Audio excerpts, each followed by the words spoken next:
Annyeonghaseyo Gyosunim, saya Lianlina Purnama. Di sini saya akan menjelaskan bagaimana perkembangan kesusastraan Korea dalam konteks prosa Korea.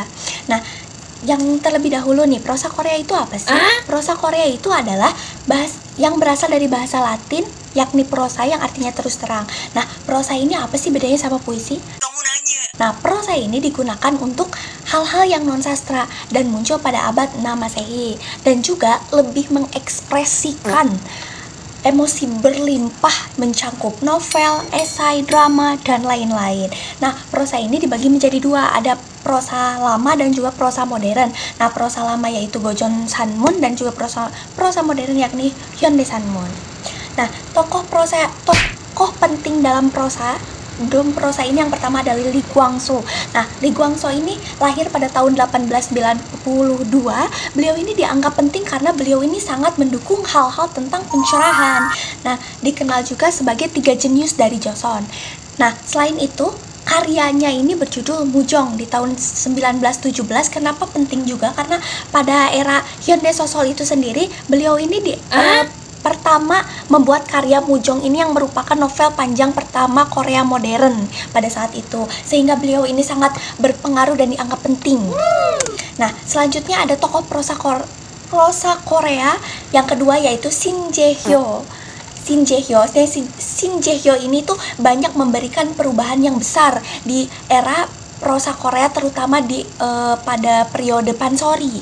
Pansori ini yakni puisi lisan.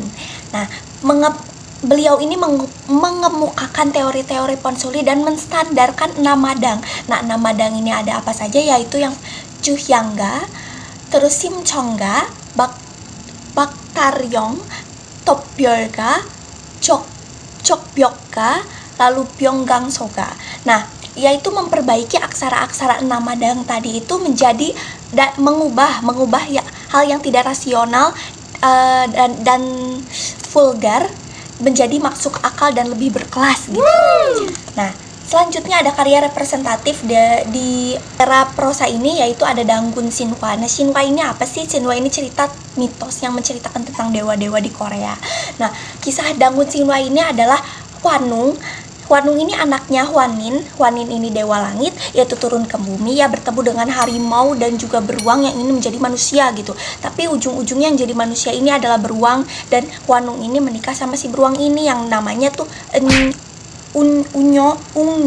Nah, Unyo punya anak Dangun. Nah, Dangun ini itu mendirikan Gojoseon dan Pyongyang. Nah, yaitu nantinya si Dangun ini akan berubah menjadi Gunung Shanshin.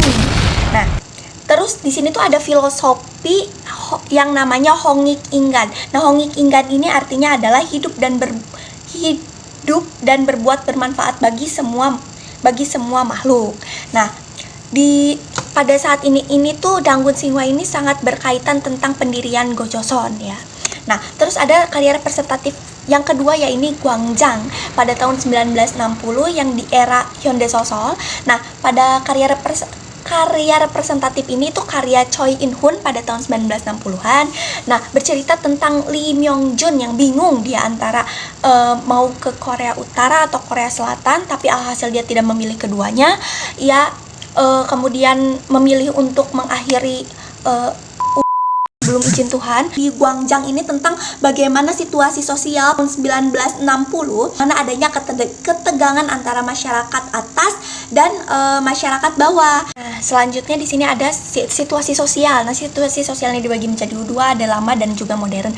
Nah, ketika pada era yang lama ini itu tuh lebih menceritakan tentang bagaimana kehidupan kerajaan pada saat itu, dan juga lebih berkaitan dengan ideologi misalnya dari ideologi Konfusianisme, dan juga sehingga kan pada saat itu Korea itu kan memiliki ideologi yang kepercayaan tentang dewa-dewa dan lain-lain sebagainya, sehingga karya-karyanya pun lebih menceritakan tentang hal-hal yang seperti itu.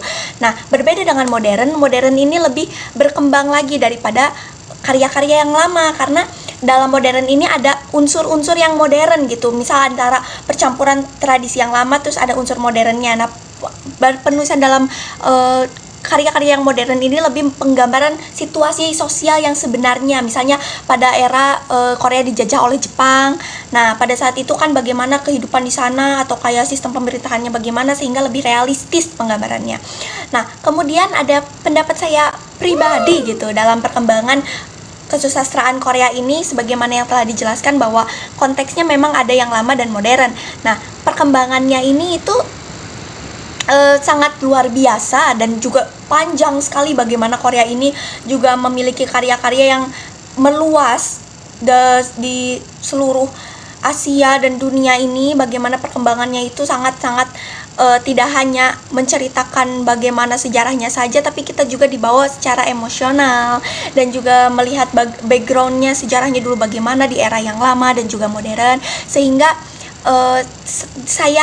saya rasa ini tuh sangat penting sekali untuk diketahui, apalagi pembaca yang awam gitu dengan perkoreaan ini gitu, sehingga mereka pun tahu gitu bagaimana sejarahnya, yang bagaimana kerajaan, situasi penggambaran sosial dan lain-lain sebagainya.